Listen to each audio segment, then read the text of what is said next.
Hey guys, this is Joe Harper with Reformed Truther Ministries. The topic of today's video is circumnavigation, Christopher Columbus, and flat Earth. Now, when one begins to look into flat Earth, questions usually arise, such as what about ships that are traveling around the world? Doesn't circumnavigation prove the round Earth or the globe? And people usually ask other questions along the same lines, such as what about the voyages of Christopher Columbus or Magellan? Didn't the voyages of these times prove that we live on a globe? This video is going to tackle these questions today, and it's going to show that circumnavigation is perfectly explainable on a flat Earth. And when you understand some of the history surrounding Christopher Columbus, you see that there's been a lot of historical revisionism in order to support the lie of a globe or of round Earth. And this video is going to discuss some of that today. Circumnavigation is the term used to describe a ship that has traveled around the world returning back to its original starting point. The historical voyages of Ferdinand Magellan and Sir Francis Drake are both examples of circumnavigation. Circumnavigation is usually claimed to be a proof of the globe Earth, as is shown here on this map. The idea is that if you travel east or west, you will sail around the globe until you come full circle. But as we'll see, that this is perfectly explainable on a flat Earth, and in order to understand it, you simply need to understand the flat Earth map. When you look at a compass, you observe that it looks just like the flat Earth map. And we also know that compasses only work on a flat surface. As a matter of fact, when you put a compass side by side with the flat Earth map, you see that they look essentially identical. And this all gives credence to the idea that circumnavigation can easily be explained with the flat Earth model. In order to understand this, we need to understand the flat Earth map. On the flat Earth map, the North Pole is actually the center of the Earth, while the South Pole, or Antarctica, is the ice wall that surrounds our world. The North Pole is, in fact, it is also the magnetic center of our world, which is why our compasses always point north. In other words, compasses always point toward the center of our Earth. Ships that circumnavigate the world are actually traveling in a circular path around the world. An interesting thing to know about circumnavigation is that it is always east to west or west to east. There is never circumnavigation north to south with ships. And this is because of the fact that if a ship traveled straight south, it wouldn't circle around our world, but it would in fact hit the ice wall and it would not be able to travel any further. So this is why we see that circumnavigation is always west to east or east to west, but never north to south. Now we are told that if we travel straight west or straight east, we will travel on a straight line, but this is not true. As one travels, say, straight east, for example, using a compass to navigate, the point of the compass will gradually realign because it will always be pointing due north.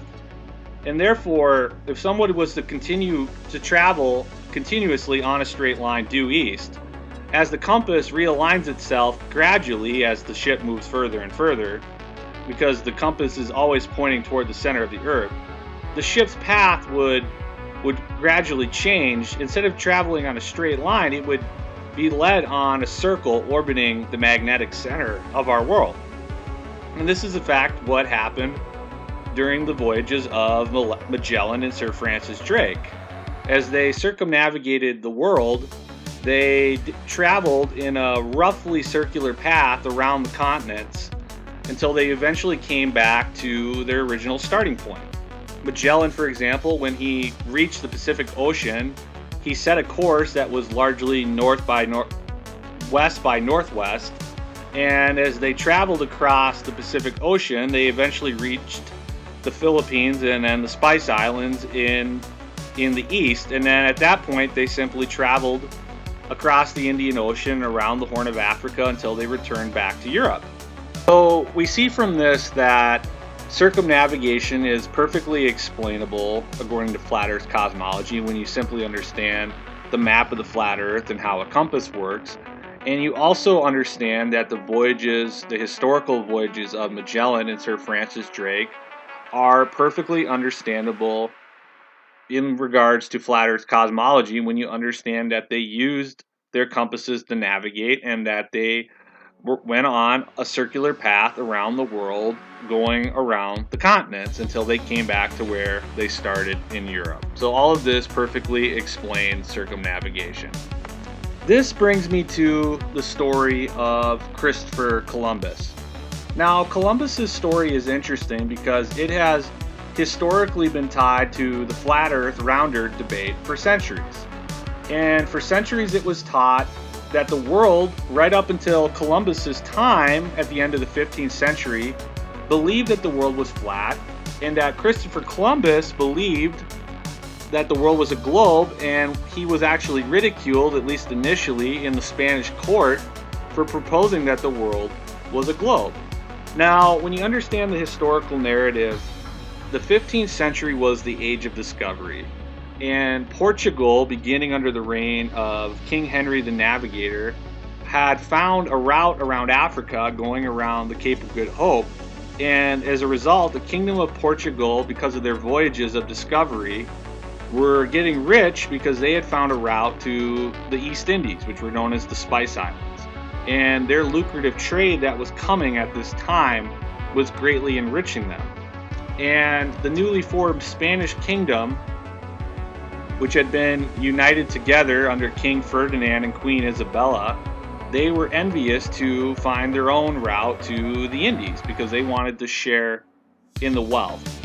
And as the traditional historical narrative goes, Christopher Columbus came to the Spanish court and he proposed to the Spanish monarchs that he could find his own route to the East Indies by, instead of traveling east around Africa, he could travel west across the Atlantic to Asia, where he would be able to then find a new trade route that Spain could use to access the rich Spice Islands in the east. And this theory that he promoted to the Spanish court, he said that the world was not flat, but it was in fact a globe, which was met by pushback by the Spanish academics in the court, and especially the Spanish clerics that were a part of the Catholic Church there in Spain.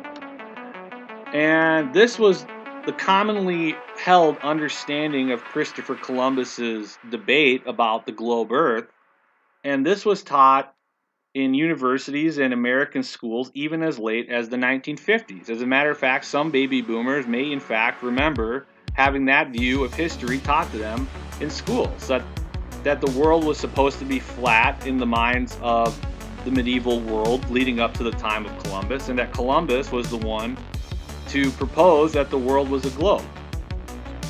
And this was a view that was commonly taught across the world. This was taught in schools.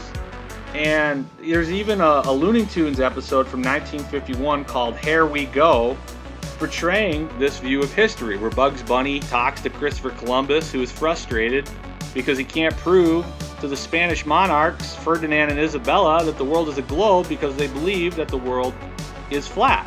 Now, of course, this Looney Tunes episode is fictional and it's a parody based on history, but it's a parody based upon what was the commonly known view of history at that time. This was only a few decades ago. And this view was also promoted in very scholarly works on Columbus for centuries. For example, there's a famous 19th century biography that was written on Christopher Columbus by a man named Washington Irving. And Washington Irving believed that Christopher Columbus was a genius and a hero, and he promotes Christopher Columbus as a hero for being able to uphold the great doctrine of the globe Earth over the ignorant medieval churchmen who believed in a flat Earth. Now, it must be noted here that Washington Irving fervently believed in a globe, and he had no reason or no bias to promote the idea that people in the Middle Ages leading up to the 15th century believed in the flat Earth. He had in fact, this was a view that he looked down upon and ridiculed. But in modern times, the history surrounding Christopher Columbus has changed. And in modern times, people have claimed, historians have claimed, that the entire world, ever since the 5th century BC, did not believe that the world was flat, but believed that the world was a globe.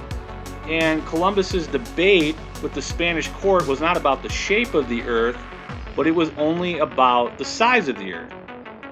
The new narrative on Columbus is that the Spanish court told him that the world was far larger, that the globe earth was far larger than Columbus imagined, that he would not be able to reach Asia by crossing the Atlantic. So the history surrounding Christopher Columbus has changed, and now the view is being promoted that the world throughout the Middle Ages, and Europe throughout the Middle Ages and leading up to the Age of Discovery, had always believed in the globe. And the question must be put forward here, is this in fact a case of historical revisionism? And you say, well, what would be the reason for changing the history surrounding Columbus? Now, the vast majority of the world outside the flat earth community believes that the world is a globe. So there's not much need to establish this fact, for at least in the minds of many. But if you're trying to suppress the truth of the flat earth, it is helpful to convince the world that everybody in history for centuries, going back as far as the 5th century BC, has believed in a globe. Because if you can convince people of this, it makes a belief in a flat earth all the more ridiculous. So there is a reason there to change the history books to say that in Columbus's time nobody believed in flat earth. Because if you are a supporter of flat earth, if you are a proponent of it, and you say that people up until the 1500s believed in flat earth, and it's only been for 500 years that there's been this view of a globe, then all of a sudden you look at the narrative of history, belief in a flat earth, at least historically, begins to sound less ridiculous than it did before. So there's clearly a motive, if you're somebody who is promoting the globe earth, to promote historical revisionism. And it's interesting to know that it is the idea that the medieval world in Europe believed in a globe earth is demonstrably false. And there's a number of things that can be proven to show this. So, for example, if you simply look at the maps from that time period, you can see that, in fact, that there is much proof to prove that the medieval world believed that the earth was flat. And one map that supports that was from a man called Isidore of Seville. And Isidore of Seville lived between 560 and 636, so the 6th century and the beginning of the 7th century, and he wrote up a map shown here that clearly is portraying a flat earth. And when you look at what he said on this, Isidore of Seville's description of the world, he says, "The mass of solid land is called round, after the roundness of a circle, because it is like a wheel. Because of this, the ocean flowing around it is contained in a circular limit, and it is divided in 3 parts, one part being called Asia, the second Europe, and the third Africa." So that is clearly describing a flat circle with the ocean surrounding the continents. That's describing a flat earth. And another map shown here, called the Psalter World Map from 1260, is another medieval map portraying the world to be flat, with Jerusalem being at the center of the earth. And even Washington Irving, he describes in his biography of Columbus, he describes the debate that went on between the Spanish church, the clerics of the Spanish church in particular, and their debate with Columbus. And this is the quote that he gives. He says, "Thus, at the very threshold of the discussion, instead of geographical objections, Columbus was assailed with citations from the Bible and the Testament, the book of Genesis, the Psalms of David, the prophets, the epistles, and the Gospels. To these were added the expositions of various saints and reverend commentators, St. Chrysostom, St. Augustine, St. Jerome, and St. Gregory, St. Basil, and St. Ambrose, and Lactantius Firmianus, a redoubted champion of the faith. Doctrinal points were mixed up with philosophical discussions, and a mathematical demonstration was allowed no way. If it appeared to clash with the text of Scripture or a commentary of one of the fathers, thus the possibility of antipodes in the southern hemisphere, an opinion so generally maintained by the wisest of the ancients as to be proclaimed by Pliny, the greatest between the learned and the ignorant, became the great stumbling block with some of the sages of Salamanca. Now, once again, it must be noted that Washington Irving was a firm believer in the globe, and he believed that Columbus was a hero for defending it, and he believed that the Spanish church was ignorant for affirming a flat earth.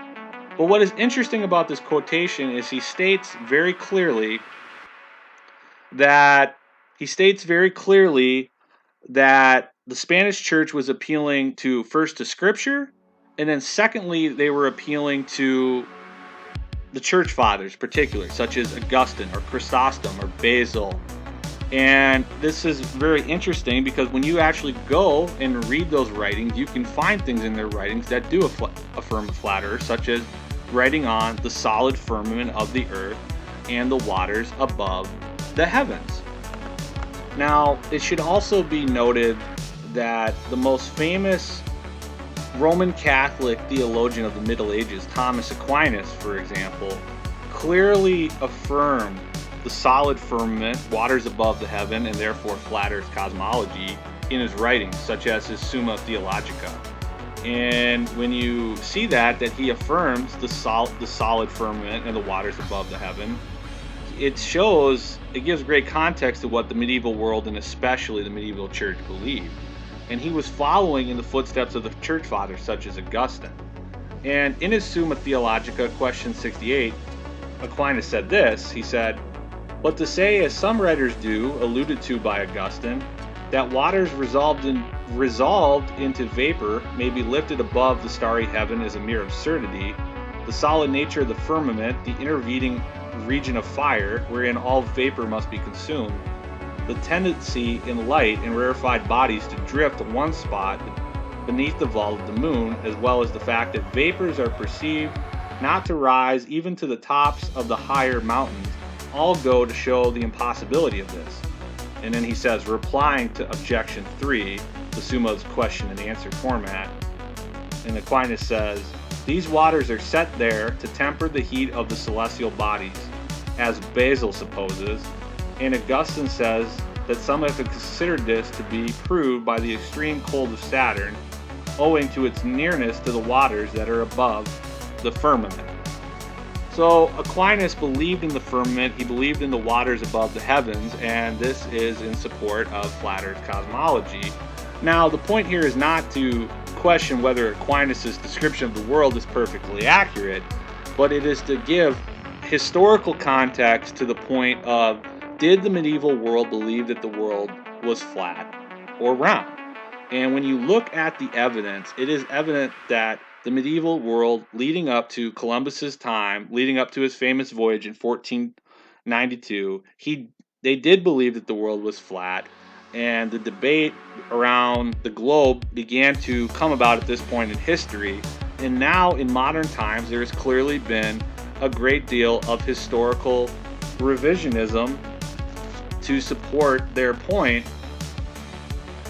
And this has led to great changes in the story of Christopher Columbus leading up into our own day. When one learns more of the details surrounding who was Christopher Columbus, it provides a lot of clarity and context to these things that we are talking about. Now, Christopher Columbus is a mysterious historical figure, and he is a historical figure where fierce debate surrounds him even up until our own day. There have been some who have claimed that he was a great explorer and that he was a hero, and there have been others who have denounced him as a villain due to the fact that he committed sins such as man-stealing, the biblical sin of man-stealing, or in other words, enslaving the natives that he encountered. Now, on the one hand, it must be noted that it was quite bold of him to sail across the Atlantic, and it is also must be noticed that he was clearly a deeply flawed individual. But the greatest reason for mystery surrounding him and his story is because of the fact that Christopher Columbus was an initiate into the secret societies. And the secret society in particular that he was a member of was the Order of the Knights of Christ, which originates in Portugal. And when you know anything about this order, it is a successor order to the famous Knights Templars that were suppressed during the Middle Ages. And what happened was that the Knights Templar, when they were forced to go into hiding after the fact that many of them were arrested in France and other parts of Europe, in the Iberian Peninsula in particular, many Templars fled to the Iberian Peninsula, and the kings there created a number of successor orders that were essentially just the revamped Knights Templar. And one of these orders was the Order of the Knights of Christ, which took place in Portugal. And the reason, it must be remembered that if anybody knows anything about the history of the Knights Templar, is that they are really a key order that many of the modern secret societies trace their lineage back to. And that the Gnosticism and Illuminism that has traveled throughout secret societies for centuries passed through the Knights Templar, and it passed on to these more modern secret societies. And Christopher Columbus was an initiate into this order, and it is famously known that when he traveled to the New World, that his 3 ships had the famous red Templar cross on them. And Columbus, being an initiate into the secret societies, inherited, amongst other things, his belief in the globe Earth. Now, it must be noted that the globe Earth was advocated by certain Greek philosophers who were in themselves initiated into the mystery schools, such as Pythagoras or Plato, and that there was a small number of people throughout history that have advocated for the globe leading up until Columbus's time, but this wasn't the vast belief of the majority. But there was always the initiated few who believed in the globe, and they had reasons for promoting the theory of the globe. But this gives a great deal of context into who Christopher Columbus was. He was an initiate into the secret mystery teachings of the secret society, and he was a student of those schools, and this led him to inherit many beliefs and much secret knowledge, including his belief that he promoted of the spherical Earth. And then the next question must be asked, did Christopher Columbus really believe that he was going to sail to Asia? Or is it possible that he in fact had knowledge of the New World before he ever traveled there? And because of the fact that Columbus, contrary to modern belief, didn't just accidentally stumble upon a new continent, but instead he traveled to the New World because of the fact that he knew of its existence before he ever set sail on his famous voyage. And the fact of the matter is that there was a knowledge in the old world of the New World long before Columbus ever set sail. But this is another view of history that has been suppressed by this evolutionary paradigm that wants to promote this idea that the various civilizations of the world were far more isolated than each other than we've been told to believe. But there is much evidence to support the idea that there was knowledge of the New World in Europe, in Asia, and other places, perhaps before Columbus ever set sail, and some examples of this can be given. And for example, in the ancient world, some historians have advocated that the Phoenicians, who were great seafarers, that traveled all throughout the Mediterranean, made it past the Straits of Gibraltar and into the Atlantic, and most likely made it to the Western Hemisphere, even though this is denied by mainstream historians. And then the Vikings is another known example. It is known that Viking explorers made their way across the Atlantic to the Americas. For example, the Viking explorer Eric the Red is known to have established a settlement in Greenland, and his son, Leif Erikson, is known to have gone west and established a settlement known as Vinland, that many people believe was located in Nova Scotia, and if not there, certainly in another portion of North America. And even many mainstream historians admit to the fact that the Vikings made it to the Americas centuries before Columbus ever did. Now, another intriguing part of the debate about who knew what about the Americas, there's the mysterious chapel in Scotland known as Rosslyn Chapel. Now, Rosslyn Chapel became very famous after the promotion of the book The Da Vinci Code, which must be noted is filled with many historical errors and Gnostic overtones. But Dan Brown in his book alluded to history about the Knights Templars and other things, and he mentioned Rosslyn Chapel, which made that chapel becoming very famous. Now, when you understand the true history of Rosslyn Chapel, it was built in Scotland in the 15th century, close to Edinburgh, by the Sinclair family. And it has been alleged that certain Knights Templar have made their way to the chapel and may have had a part in the establishment of it, because when the order of the Knights Templar was suppressed, as I said, some Knights Templar went to the Iberian Peninsula, but others made their way to Scotland. Now, whether or not the chapel is connected to the Knights Templar or not, it's interesting that the carvings that are found throughout that chapel are filled with not only Christian, but even some pagan themes. But then the question arises, what connection does the chapel have to the Americas? And it has been noted that various carvings within the chapel have portrayed plants that exist only in the New World, such as Indian maize and corn, cactus, and perhaps most notably the trefoil plant. All of these things are native to the Americas. And this is interesting when you understand that Rosslyn Chapel was completed in 1492, the exact same year that Christopher Columbus sailed across the ocean. And that would mean that the carvings that are in the chapel were finished long before Columbus ever sailed across the Atlantic. Now, some more conspiratorial historians have even perhaps speculated that the Knights Templar themselves, or at least a number of them, traveled to the New World themselves, but we must note that this has never been proven. But it is quite interesting, to say the least, that there is evidence in Rosslyn Chapel to support the idea that people traveled to the Americas before Columbus.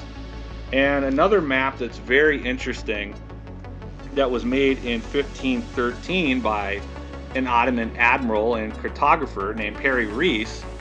This map shown here shows the coastline of Brazil and shows the Americas in great detail.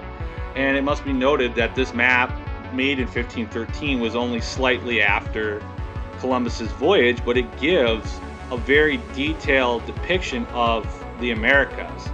Now, it must be noted that Perry Rees made his map after Columbus's voyage and even said that he used a map by Columbus in helping to draft it, but it still is questionable how he was able to portray such an accurate mapping of Brazil and the Western Hemisphere with the supposedly limited knowledge of the Americas that existed in his time.